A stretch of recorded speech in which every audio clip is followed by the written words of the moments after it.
krimen po sa iba't ibang bahagi ng bansa, sugatan ng isang lalaking nanonood lang ng laban ni Pacman sa isang bahay sa Cebu City matapos barilin ng hindi pa nakikilalang salarin. Sa Santiago, Isabela naman, patay ang isang sales lady matapos umanong saksakin ng kanyang live-in partner. Makibalita tayo kay CJ Turida ng GMA Dagupan. Patay ang isang babae sa Santiago, Isabela matapos pagsasaksakin at itapon sa damuhan. Paniwala ng ina ng biktima, ang live-in partner ng anak ang nasa likod ng krimen. Posibleng selos daw ang dahilan. Agad na aresto ang suspect. Hindi siya nagbigay ng pahayag. Sa San Manuel, Isabela naman, pinagbabaril hanggang sa mamatay ang isang barangay tanod.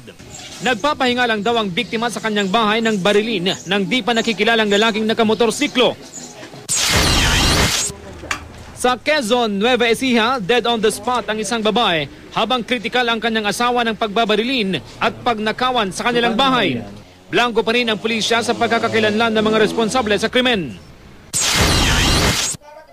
Sa Cebu City, nanonood lang ng Pacquiao-Bradley fight sa bahay na ito ang isang lalaki kasama ang kasintahan at pamilya ng barilin ng di pa nakikilalang salarin.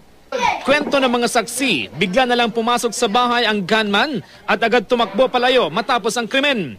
Duda ng pamilya ng biktima, may kinalaman sa relasyon ng magkasintahan ang pamamaril.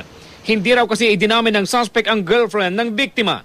Ligtas na ngayon ang biktima na tinamaan ng bala sa tiyan at kilikili. CJ Torida, Nagbabalita, Pilipinas.